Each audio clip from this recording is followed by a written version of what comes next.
নমস্কার, দৃশ্যকল্পে আপনাকে স্বাগত। সকলে নিশ্চয়ই ভালো আছেন।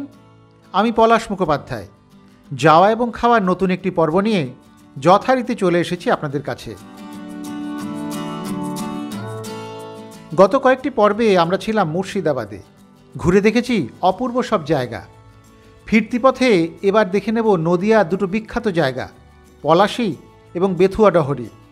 সেই সঙ্গে যাব পাগলাচণ্ডী মন্দিরেও। আগের পর্বে আপনারা দেখেছেন আমরা বেলডাঙ্গা দেখে রওনা দিয়েছিলাম পলাশীর উদ্দেশ্যে। গতকাল রাতে ছিলাম পলাশীতেই। এখন সকাল 6:30 বাজে। একটু একটু করে ঘুম ভাঙছে পলাশীর।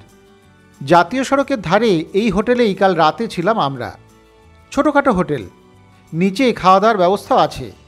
এক রাত থাকার জন্য অবশ্য হোটেলটি কিন্তু মন্দ নয়। আমাদের এই এক রাতের জন্য এসি ডবল বেডরুমের ভাড়া পড়ল 1200 টাকা। আমরা অবশ্য একটা ঘরে 3 জনেই ছিলাম। এবারে প্রাতরাশের পালা। সকালে খুব ভারী কিছু নয়, সাধারণ খাবার, রুটি তরকারি আর অমলেটই নেওয়া হয়েছে। সেই সঙ্গে নেওয়া হয়েছে রাবড়ি। আসলে একটু খোঁজ খবর নিয়ে দেখছিলাম যে এখানে কিছু বিখ্যাত বা জনপ্রিয় খাবার আছে কি না। স্থানীয় কয়েকজন জানালেন এই তারকনাথ হোটেলেই নাকি একটি রাবড়ি তৈরি হয়, যা খেতে দূর দূরান্ত থেকে অনেকেই আসেন। ভালোই হলো, বেশি দূরে আর যেতে হলো না, ঘরে বসেই মিলে গেল রাবড়ি। তবে দাম একটু বেশিই মনে হলো আমাদের, 550 টাকা কেজি। 100 গ্রাম রাবড়ি নেওয়া হলো 55 টাকা দিয়ে। তবে এই রাবড়ি কিন্তু একটু অন্য রকমের খেতে।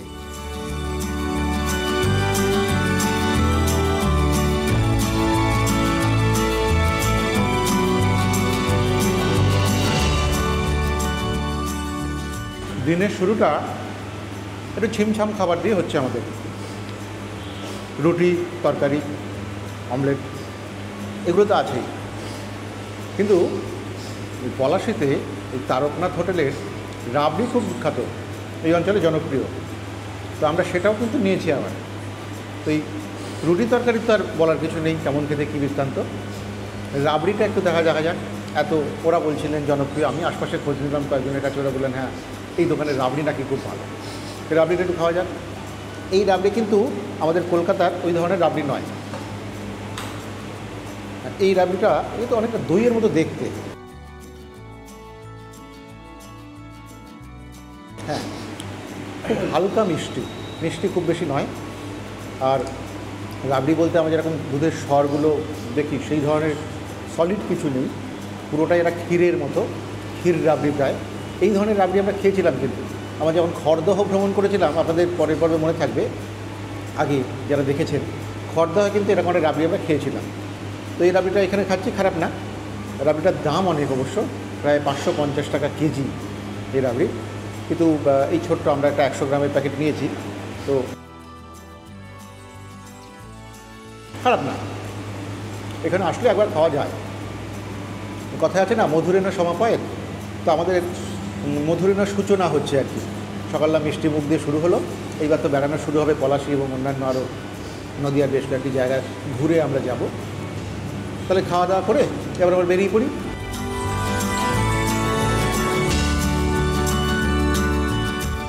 রুটি তরকারির সঙ্গে রাবড়ি, সকালের খাওয়াটা কিন্তু বেশ জমে গেল আমাদের। তবে এই রাবড়ি আমাদের ওদিকেও মেলে, তাই এত দাম দেখে বাড়ির জন্য আর রাবড়ি আমরা নিলাম না। প্রাতরাশ সেরে হোটেল থেকে মালপত্র নিয়ে এবার বেরিয়ে পড়েছি আমরা 3 জনে। এখন যাওয়া হবে পলাশীর সেই বিখ্যাত যুদ্ধক্ষেত্রে। জাতীয় সড়ক ধরে বহরমপুরের দিকে যেতে বাঁদিকে পড়ে একটি মোড়, সেখানেই রয়েছে বড় তোরণ, পলাশী স্মৃতিসৌধ। তার ভিতর দিয়ে ঢুকে গেলাম আমরা। এই পথ সোজা যাচ্ছে পলাশীর যুদ্ধের স্মৃতিস্তম্ভে। এখান থেকে 3 কিলোমিটার মতো পথ। রাস্তা অবশ্য খুব ভালো, সবুজের মধ্যে দিয়ে সুন্দর চলেছি আমরা।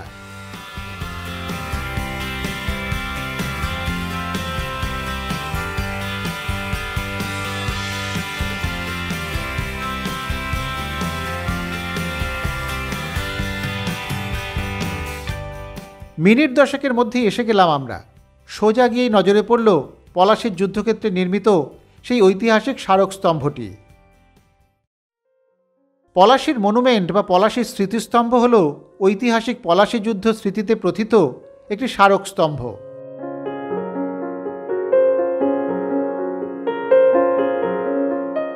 2007 সালে যুদ্ধের 250 বছর পূর্তি উপলক্ষে ভারত, বাংলাদেশ, পাকিস্তান পিপলস ফোরাম কর্তৃক এই মনুমেন্টের পাশেই নবাব সিরাজদৌলার মূর্তি স্থাপিত হয়েছে। 1757 সালের 23শে জুন পলাশীর প্রান্তরে ইংরেজদের সঙ্গে নবাব সিরাজদৌলার যুদ্ধে বিশ্বাসঘাতকতার ফলে নবাব বাহিনীর সর্বাত্মক পরাজয় ঘটে এইখানে। তখন ব্রিটিশ সরকার 1883 সালে প্রথম একটি মনুমেন্ট তৈরি করেন এখানে। লর্ড কার্জনের আদেশে 1909 সালে আরও একটি স্মৃতিস্তম্ভ তৈরি হয়েছিল ইংরেজদের বিজয় স্মারক হিসেবে, যা বর্তমানে নদীগর্ভে তলিয়ে গিয়েছে। আপাতত পলাশীর যুদ্ধক্ষেত্র বলতে এই অঞ্চলে এটিই প্রামাণ্য। ইতিহাসে পড়া পলাশীর আমবাগান আজ আর নেই, চারিদিকে বিস্তীর্ণ ক্ষেত। শুধু এই স্মৃতিস্তম্ভের পাশে একটি ছোট্ট আমবাগান যেন এই প্রেক্ষাপটের পরিচায়ক হয়ে দাঁড়িয়ে। কিছু সময় চলল এখানে আমাদের একটু ফটো সেশন।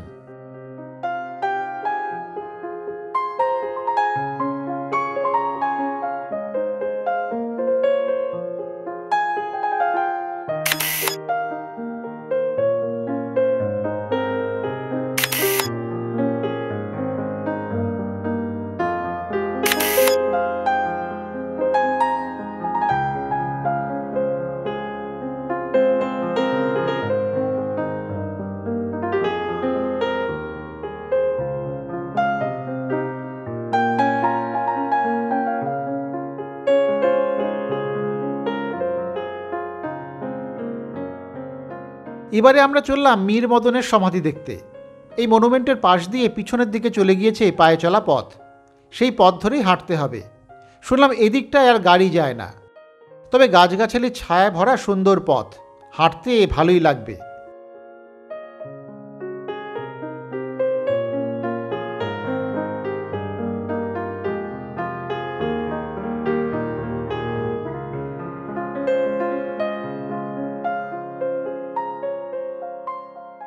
খানিকটা গিয়ে সেই পথ থেকে নেমে যেতে হবে ক্ষেতের মধ্যে।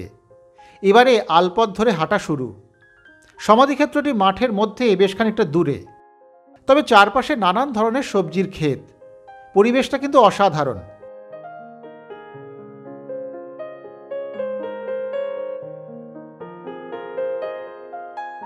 আমার স্ত্রী খানিকটা গিয়েই পেয়ে গেল একটা ছোট্ট ছাউনি দেয়া মাচা। ব্যাস, সেখানে একটু বসে নেওয়া, এও এক আলাদা মজা। আমরা এবার বাদ থাকি কেন, পুকুরের ধারে ক্ষেতের মধ্যে সেই মাচায় বসে ছবি তোলা হলো সপরিবারে।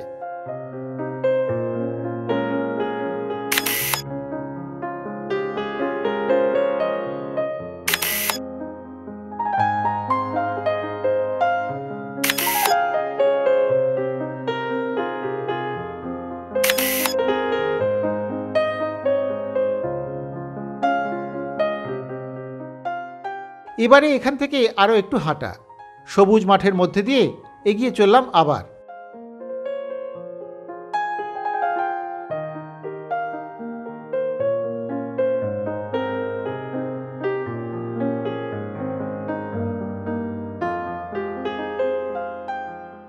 অনেকে ওই পলাশীর যে কি বলবো মনুমেন্ট, সেটা দেখেই, স্মৃতিসৌধ দেখেই ফিরে যান। কিন্তু এই যে মাঠের মধ্যে মীর মদনের সমাধিটা দেখতে অনেকের আশা হয় না, অনেকে জানেনি না ঠিকঠাক করে। তো এই যে মীর মদনের সমাধি দেখতে আমরা যাচ্ছি, সবচেয়ে বড় কথা হচ্ছে যে এই যে রাস্তাটা সবুজের মধ্যে দিয়ে, চারপাশে দুপাশে একদম ক্ষেত, বিভিন্ন রকমের সব সবজি টবজি ফলছে, কুমড়ো, কড়াইশুঁটি, বরবটি, এদিকে আখ ক্ষেত, বিভিন্ন রকম সবজির সমাহার। তো এর মধ্যে দিয়ে রাস্তাটা দারুণ। আমার তো এই সমাধিক্ষেত্রে যাওয়ার রাস্তাটা অত্যন্ত পছন্দ হয়েছে। আমি প্রকৃতিপ্রেমী মানুষ, আপনারা জানেন। আপনারা যদি আসেন তাহলে কিন্তু একটু হাঁটতে হয়, হয়তো ওই স্মৃতিসৌধ থেকে প্রায় মিনিট 10 হাঁটা পথ, কিন্তু এই হাঁটাটা যদি হাঁটতে পারেন তাহলে কিন্তু মিস করবেন না। আমি তাহলে স্মৃতিসৌধটা দেখে, মীর মদনের যে সমাধি সেটা দেখে আসি।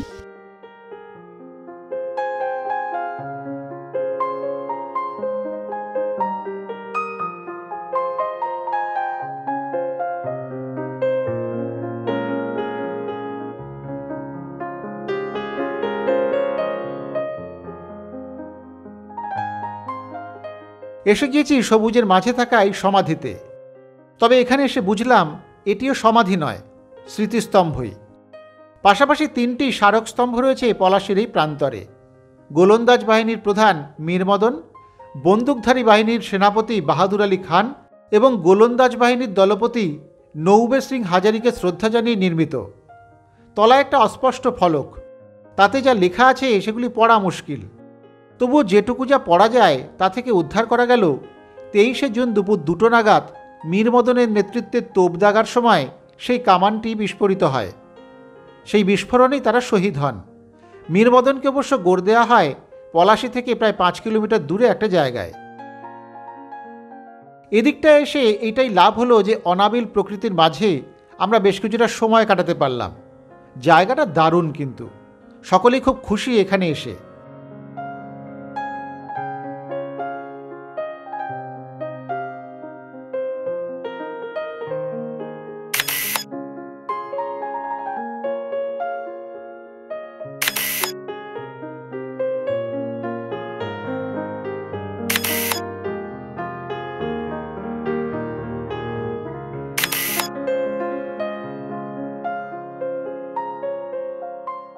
পলাশীর সুন্দর প্রকৃতির মাঝে বেশ কিছুটা সময় কাটিয়ে এবার এখান থেকে ফেরার পালা। আমরা আবার বেরিয়ে পড়েছি পথে। এখান থেকে রওনা দিয়ে যাব বেথুয়া ডহরির দিকে। তবে এর মাঝে একটু দেখা হবে পানিঘাটায় পাগলাচণ্ডীর মন্দির।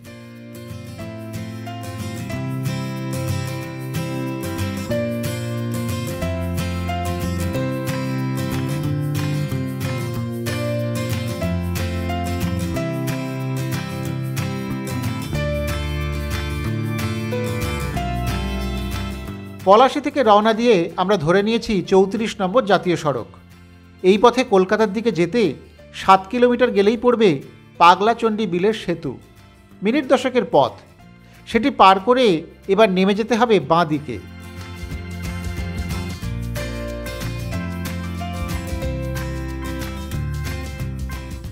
বাঁ দিকে নেমেই চোখে পড়বে সামনেই পানিঘাটা হাই স্কুল। তার সামনে দিয়েই পথ। একটু ভিতরে মা পাগলাচণ্ডীর মন্দির। তা আরও 4 কিলোমিটার তো যেতেই হবে। চলেছি সেই দিকেই।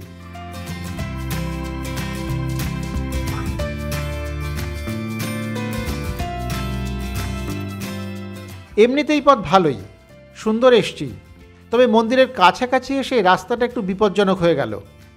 পাগলাচণ্ডী বিলের ভাঙনে রাস্তা এখানে বেশ সরু হয়ে এসেছে।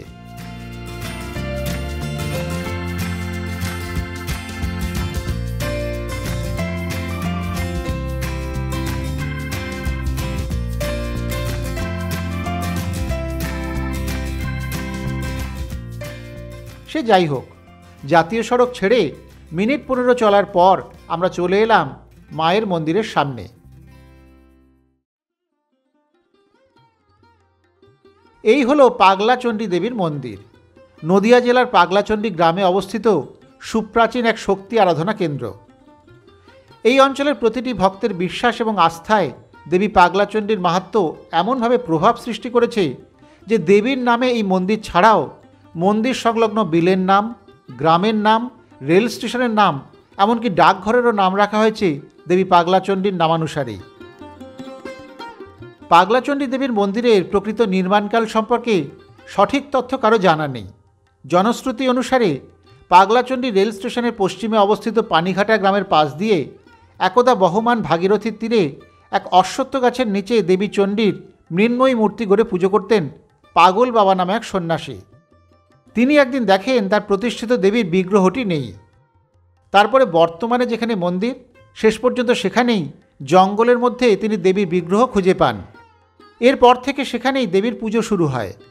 পরবর্তীতে এক বণিক দেবীর নামে বাণিজ্যে গিয়ে সফল হওয়ার পরে বাণিজ্য থেকে ফিরে ছোট একটি মন্দির স্থাপন করে দেবীকে সেখানে প্রতিষ্ঠা করে দেন। জনশ্রুতি 1899 সালে ব্রিটিশ সরকার পাগলাচণ্ডী বিল এবং সেই মন্দিরের উপর দিয়ে রেল লাইন তৈরির পরিকল্পনা করলেও দেবীর মাহাত্ম্যের প্রেক্ষিতে তা বাতিল করতে বাধ্য হয়। পরে 1900 সালে দেবী পাগলাচণ্ডীর ছোট্ট একটি মন্দির স্থাপন করে দিয়ে রেল লাইন চালু করা হয়। পশ্চিমবঙ্গের তৎকালীন রাজ্যপাল শ্রীমতী পদ্মজা নাইডু একদা এই মন্দির দর্শনে এসে এর জীর্ণ অবস্থা দেখে সংস্কারের জন্য অর্থ বরাদ্দ করেছিলেন। পরবর্তীতে 1971-72 সাল নাগাদ জামালপুর নিবাসী শ্রী শঙ্করদাস বন্দ্যোপাধ্যায়ের উদ্যোগেও এই মন্দির সংস্কার করা হয়। এরও প্রায় 20 বছর পর কেন্দ্রীয় মন্ত্রী সত্যব্রত মুখোপাধ্যায়ের উদ্যোগে এই মন্দিরটি ফের সংস্কার করা হয়। সর্বশেষ 2011-12 সাল নাগাদ গ্রামবাসী ভক্তদের সহায়তায় দৃষ্টিনন্দন এই মন্দিরটি নির্মিত হয়। চণ্ডী মন্দিরের পাশে নির্মিত হয় একটি শিব মন্দিরও। এই শিবলিঙ্গটি কিন্তু বেশ অদ্ভুত, এমন গোলাকৃতি শিবলিঙ্গ বড় একটা দেখা যায় না।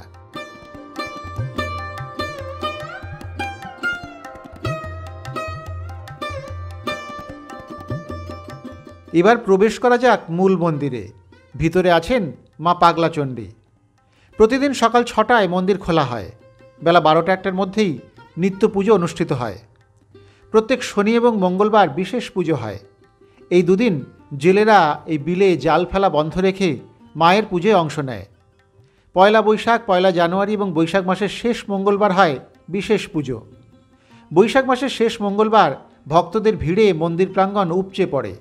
ওই দিন ভক্তরা ভাগীরথীতে পুণ্যস্নান করে বাঁকে জল নিয়ে হেঁটে মন্দিরে এসে দেবীর বিগ্রহে জল ঢালেন। ওই দিন মন্দিরে পশু বলিরও প্রচলন আছে। মন্দিরের বাইরে প্রবেশপথের পাশেই এক সারিতে স্থাপন করা রয়েছে নবগ্রহের 9টি দেবতার 9টি প্রস্তর মূর্তি।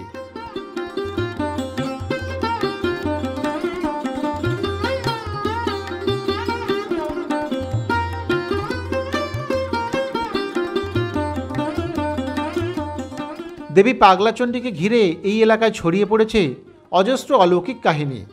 জনশ্রুতি অনুসারে এলাকায় দেবীর জনপ্রিয়তা বাড়তে থাকলে একদা ঈর্ষা কাতর হয়ে মুর্শিদাবাদের নবাবেরা এসে দেবীর মন্দির এবং বিগ্রহের ক্ষতি সাধনের চেষ্টা করেও দেবীর অলৌকিক ক্ষমতার কাছে পরাস্ত হয়ে পশ্চাদপসরণ করে। ভক্তদের বিশ্বাসে আজও জাগ্রতা দেবী পাগলাচণ্ডী মা।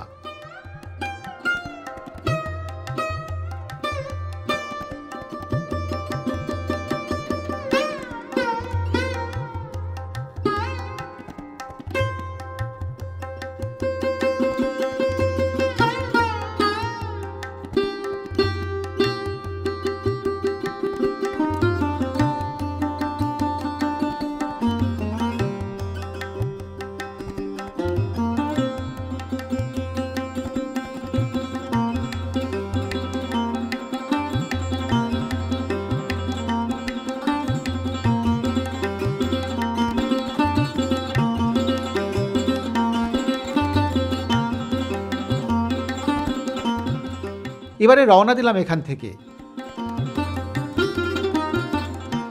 সামান্য দূর গেলেই পড়ল রেল সেতুটি। সেখানে একটু দাঁড়ালাম। এই রেল সেতু নিয়েই তো নানান জনশ্রুতি, এটাও একটু দেখেই যাই।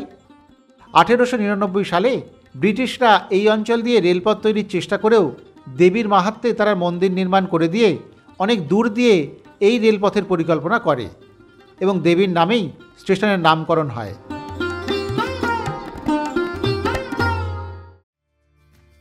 এবারে আবার পথে আমরা শিয়ালদাহ থেকে ট্রেনে লালগোলা প্যাসেঞ্জারে পাগলাচণ্ডী অথবা পলাশী রেল স্টেশনে এসে এর কাছেই দেবী পাগলাচণ্ডীর মন্দিরে আসা যায় টোটোতে।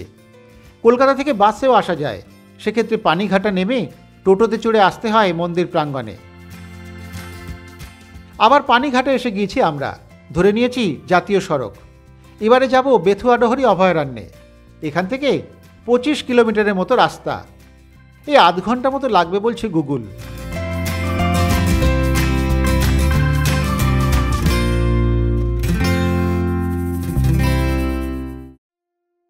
চলে এসেছি বেথুয়াডহরি অভয়ারণ্যে।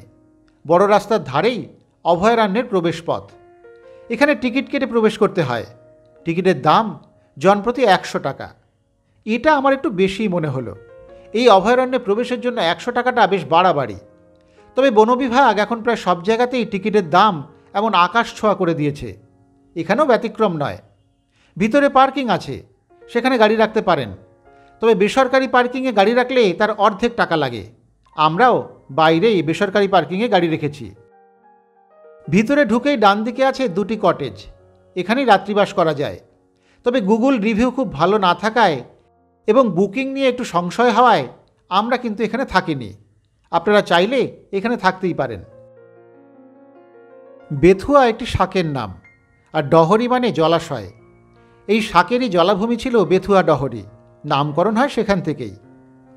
এবারে সামান্য এগুলি একটি নেচার ইন্টারপ্রিটেশন সেন্টার, দ্বিজেন্দ্রলাল রায়ের নামাঙ্কিত প্রকৃতি বীক্ষণ কেন্দ্র। প্রাণী সংরক্ষণ সম্বন্ধিত অনেক তথ্য পাওয়া যায় এখানে।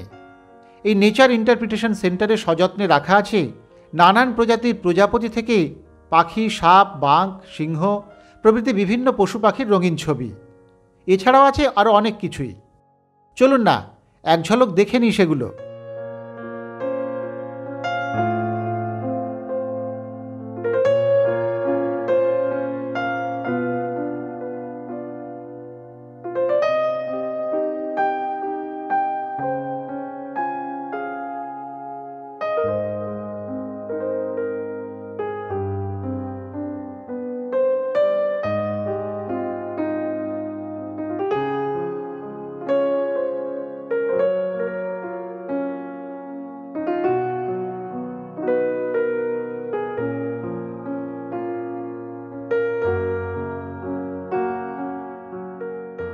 এই প্রকৃতি বীক্ষণ কেন্দ্রের বাইরেই সাজানো বাগান, সেখানে একটু ফটো সেশন হলো ছেলের।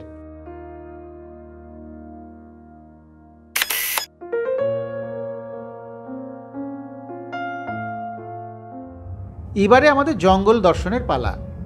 জঙ্গলের মধ্যে চলাফেরা করার জন্য নির্দিষ্ট কয়েকটি পথ রয়েছে। সেই মতো নির্দিষ্ট পথ ধরে এগিয়ে চললাম আমরা। নানান রকমের পাখির ডাক শুনতে শুনতে গুটি গুটি পায়ে হেঁটে চললাম, চোখ কান খোলা রেখে। একটু এগোতেই হরিণ বাবাজিদের খাওয়ার জায়গা, কিন্তু একটিও চোখে পড়ল না। বনকর্মীদের কাছে শুনলাম এই সময় জঙ্গলে কোনো হরিণ দেখতে পাওয়া খুব মুশকিল। বিকেল 5টা আর সকাল 7টায় হরিণদের খেতে দেওয়া হয়।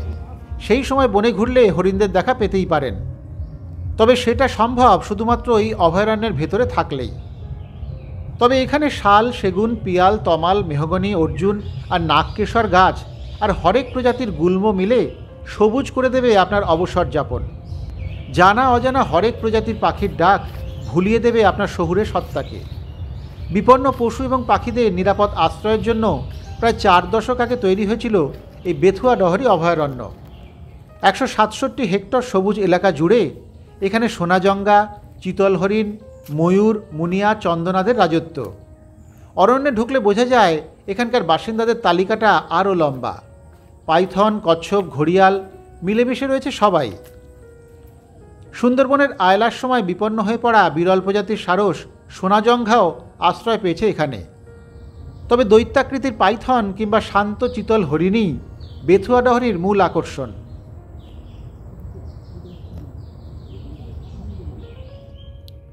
হাঁটতে হাঁটতে চলে এসেছি পুকুরের কাছে। 2টো পুকুর আছে, একটি ছোট আর একটি বড়। পুকুরে ঘড়িয়াল, ছোট কুমির পাবেন কিছু, তবে তাদের দেখা মুশকিল। ওই দেখুন না, একটা ঘড়িয়াল আছে বটে, কিন্তু পুকুরের শ্যাওলার সঙ্গে এমন মিশে গিয়েছে তাদেরকে বোঝা মুশকিল।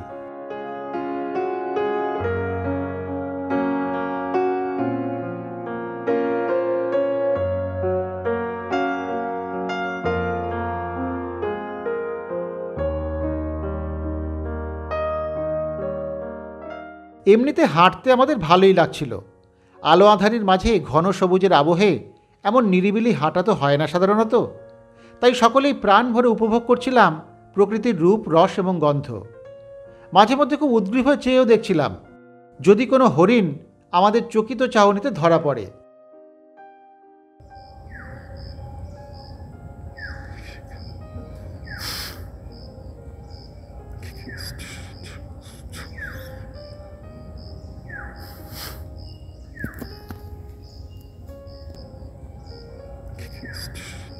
হরিণ দেখতে পাই বা না পাই, এই জঙ্গলের এই সবুজ প্রকৃতি, নির্জন পাখির ডাক সঙ্গী, এমন একটা অপরূপ প্রকৃতির মধ্যে দিয়ে হাঁটাটার মজাই আলাদা। আমিও ঠিক সেটাই করছি। হরিণ দেখার চেষ্টা করছিলাম, খুব বেশি দেখতে পাইনি এখনও। তো একটু হেঁটে যাই, দেখা যাক। একটু হাঁটাহাঁটি জঙ্গলের মধ্যে, এই পথটা দারুণ। এইটাই বেথুয়া ডহরি অভয়ারণ্যের একটা বিশেষত্ব। ভালো লাগছে বেশ।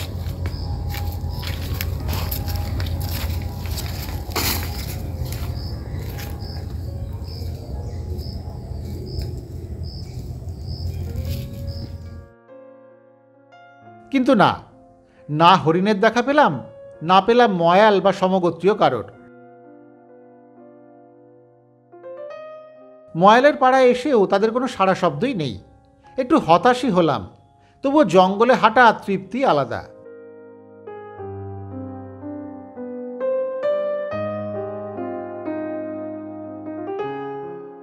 ঘুরতে ঘুরতে আবার এই অভয়ারণ্যের মূল প্রবেশপথের দিকে চলে এসেছি।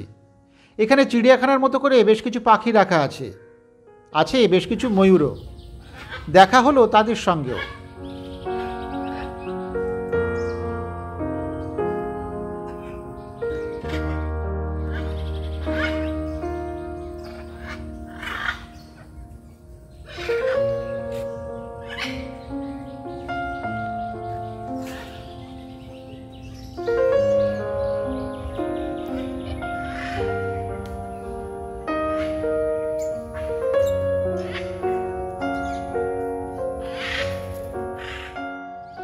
এবার এখান থেকে বেরোতে হবে। দুপুর প্রায় শেষ হতে চলল। খিদে পেয়ে গিয়েছে আমাদের সকলের। এবার তো কিছু খেতেই হয়। চলে এসেছি বেথুয়াডহরির পাটুলিঘাটা রোডে থাকা ফুড গার্ডেন রেস্তোরাঁয়। স্থানীয়দের জিজ্ঞাসাবাদ করে জেনেছিলাম এই রেস্তোরাঁটি এখানে ভালো, তাই চলে আসা। ভিতরে ঢুকে ভালোই লাগলো। ছিমছাম সাজানো রেস্তোরাঁ। এখন অবশ্য শেষ দুপুরে ফাঁকাই আছে। আমরাও চটপট অর্ডার দিয়ে দিলাম। পনির পোলাও, সঙ্গে মাটন মশালা এবং চিকেন হান্ডি। বেশ তাড়াতাড়ি চলে এলো খাবার। 3 ক্ষুধার্ত ঝাঁপিয়ে পড়লাম আমরা। পনির পোলাওটা ঠিক সাবেক পোলাওয়ের মতো খেতে না হলেও খারাপ নয়। মাংসের পদ দুটিও ভালোই। মা এবং ছেলের মুখ দেখে তো মনে হচ্ছে তারা মোটামুটি তৃপ্ত। আমিও শুরু করেই দিলাম।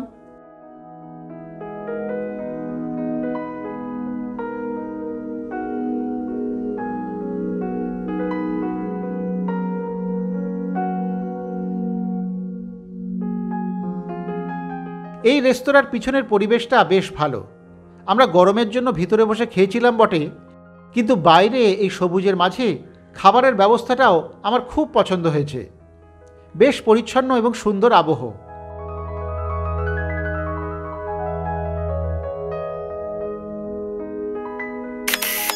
খাওয়া না হলেও দোলনায় দোলা হলো একটু।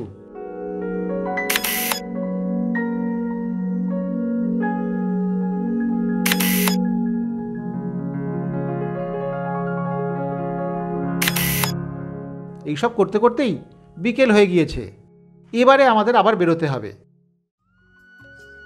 আজই কলকাতায় ফেরা, তাই আর দেরি নয়, রওনা দিলাম এখান থেকে। বিকেলে বেথুয়াডহরির রাস্তা বেশ জনবহুল। আমরা অবশ্য সামনের মোড় থেকে ধরে নেব জাতীয় সড়ক। ধরে নিয়েছি 34 নম্বর জাতীয় সড়ক। এবারে সোজা কলকাতা। এই যাত্রার কথা অবশ্য পরে বলছি। আগে বলি পলাশী এবং বেথুয়াডহরিতে আসা যাওয়ার ব্যাপারে। রেলপথে শিয়ালদহ থেকে লালগোলাগামী ট্রেনে করে সহজেই পৌঁছে যাওয়া যায় পলাশী এবং বেথুয়াডহরি এই 2 জায়গাতেই। এছাড়াও কলকাতা থেকে বাসে করেও সরাসরি আসা যায়। আর গাড়িতে হলে 34 নম্বর জাতীয় সড়ক ধরে কৃষ্ণনগর হয়ে পৌঁছে যেতে পারেন পলাশী এবং বেথুয়াডহরি অভয়ারণ্যে। থাকার জন্য 2 জায়গাতেই হোটেল আছে। পলাশীতে থাকলে বিকল্প কম। আমরা যে হোটেলে ছিলাম সেখানেও থাকতে পারেন, তার বিবরণ তো এই পর্বের প্রথমেই দেয়া আছে। বেথুয়াডহরিতে থাকতে চাইলে বন দপ্তরের কটেজ অনলাইনে বুক করা যায়। তাছাড়াও হোটেলও আছে অভয়ারণ্যের কাছেই। নেটে সেগুলোর খোঁজ সহজেই মেলে। খাওয়া দাওয়ার কোনো অসুবিধে এই 2টি জায়গাতেই হবে না। ঘন্টা 2-এর মধ্যেই চলে এসেছি বড় জাগুলিয়ার কাছাকাছি। আমরা কিন্তু এখান থেকে 34 নম্বর জাতীয় সড়ক ছেড়ে দেব। জাগুলি থেকে আমরা কাঁচরাপাড়া যাব ডান দিকে বেঁকে। আসলে জাগুলিয়ার পরে প্রায় 10 কিলোমিটার রাস্তা ভীষণ খারাপ, তাই ওই পথ ধরে সোজা বারাসাত যাচ্ছি না। এই পথ সেই জন্যই ধরা।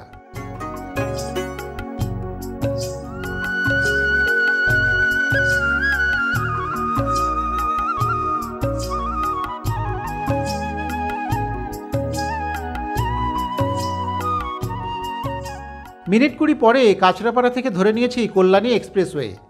এই রাস্তা এখন খুব ভালো। এই পথ ধরে সোজা বিরাটি, তারপর সেখান থেকে ভেতর দিয়ে দমদম ক্যান্টনমেন্টে আমাদের বাড়ি। আপনারা কিন্তু গাড়িতে গেলে এই পথ ধরে নেওয়াই ভালো। এটাই এখন উত্তরবঙ্গে যাওয়ার সহজ রাস্তা।